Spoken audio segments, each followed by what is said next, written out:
Picture this, you're strolling through Roma Norte in Mexico City, cobblestone streets, beautiful pastel colored cafes, vibrant street art, and wait, what's that right over there? Is that a Brooklyn styled bagel shop? Um, okay, cool. Maybe a little New York flair in Mexico City, I guess.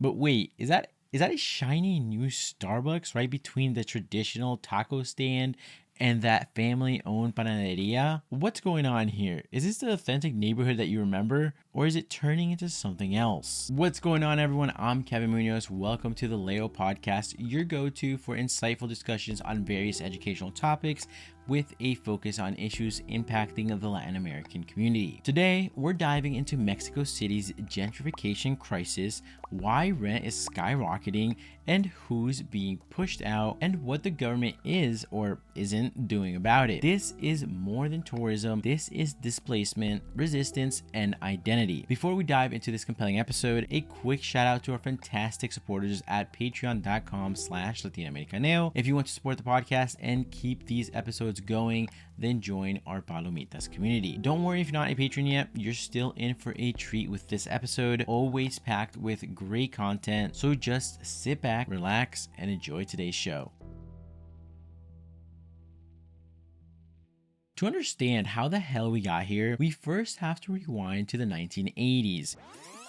During this time, Mexico City had very strict rent controls. This meant that landlords couldn't raise rent on existing tenants. Now, this might sound great for renters, but it also meant that many property owners couldn't afford to maintain their buildings, and as a result, housing stock slowly decayed. Then came September 19th, 1985, a massive 8.1 earthquake struck off the coast of Michoacan, Mexico. Even though the epicenter of this earthquake was located 200 miles from Mexico City, it still left thousands dead in the city and devastated historic neighborhoods like Roma and Condesa. This caused wealthy residents to flee the area, leaving behind crumbling buildings and empty streets. In the 1990s and early 2000s, there was another earthquake, except this time it was an economic one. Mexico became integrated with global markets, and in 1994, NAFTA, the North American Free Trade Agreement, changed everything. Most importantly for our story,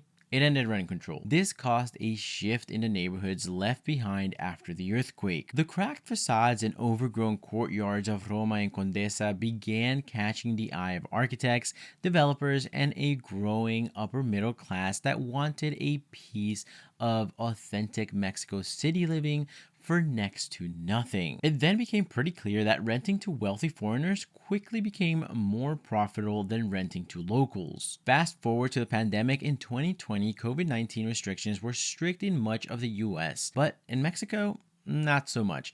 Thousands of Americans moved south to avoid lockdowns and to take advantage of the lower cost of living with a simple 180-day tourist visa. Mexico became the ultimate work from anywhere hotspot. Claudia Sheinbaum, then mayor of Mexico City, saw this as an opportunity to boost the economy. So by 2023, Mexico City was the 7th most popular city in the world for digital nomads. While locals often spend under $600 a month, remote workers were spending well over twice that much. For example, in Medellin, nomads spend $1,400 per month on average compared to $575 for a local, a pattern that Mexico City businesses have also noticed. The government estimated that remote workers contributed 9.3 billion pesos, or about $532 million, to the local economy in 2021.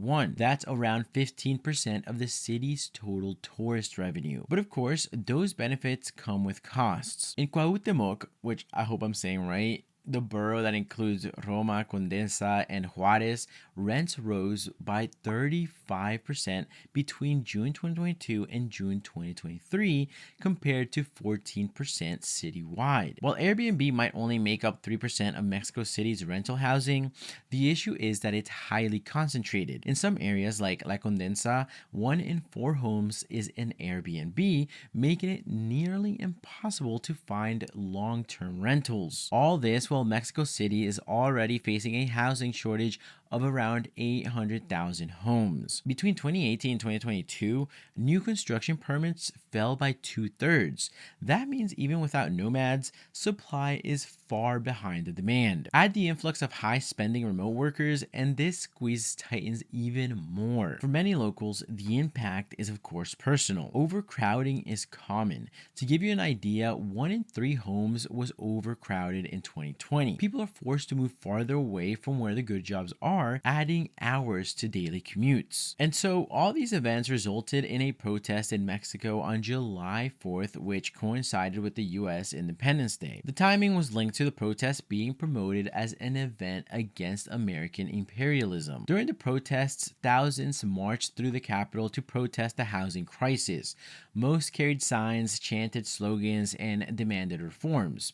Others smashed windows in wealthy districts like Polanco and Condesa. The anger is aimed at rising rents, displacement, and what many see as a city catering to outsiders while neglecting its own. 2 weeks later, Mayor Clara Brugada announces a 14-point plan including measures like regulating rental prices, balancing landlord-tenant rights, cracking down on short-term rentals, and setting up a new agency to enforce it all. She even stated that living in Mexico City should not be a privilege for a few, but a guaranteed right for all. And just last year, the Mexico City legislature took a historic step, passing the strongest rent control law since the 1940s. This new law limits rent increases to the rate of inflation. Landlords now have to register all rental agreements with the city, adding a layer of oversight that's been missing for decades. But passing a law is just step one. The real test is in enforcement. Protesters want to see real action,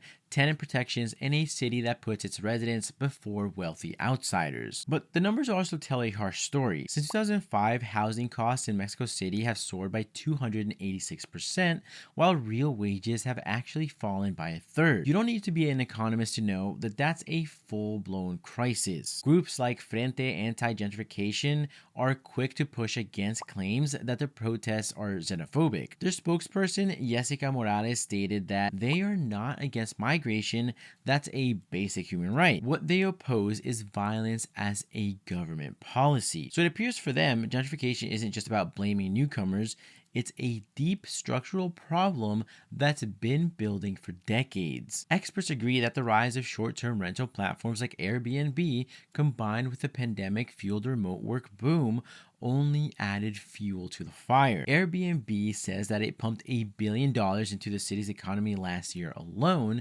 but critics argue those profits aren't reaching the tenants being pushed out, nor are they helping keep neighborhoods affordable. And Mexico City isn't facing this alone. In fact, it's part of a growing global conversation. Cities like Barcelona, Lisbon, Venice, and Amsterdam have all faced similar battles, many going as far as capping or outright banning tourist rentals. Now, Mexico City has its own 14-point plan from Brugada. Whether it can balance welcoming visitors while protecting locals, that's still the million-peso question. What's clear is this: gentrification in Mexico isn't some slow-moving trend anymore. It's a full-on political emergency, and for the people in the streets, it's deeply personal. And that wraps up today's deep dive into Mexico's gentrification problem. If you learned something new from this episode, or had that wait what moment, or if it just helped you connect a few more dots, do me a favor: follow, rate, and share this podcast with your people. Let's get these conversations out of the shadows and into our communities. And to all my palomitas on Patreon, I love you guys. Your support is what keeps this show going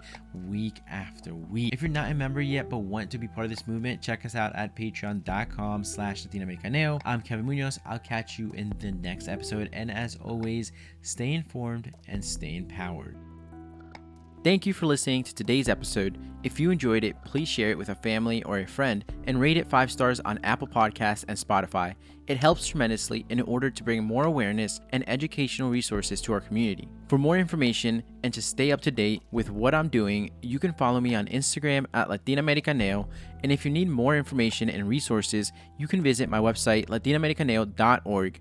I'm Kevin Munoz. This has been the Leo Podcast, and I'll see you next time.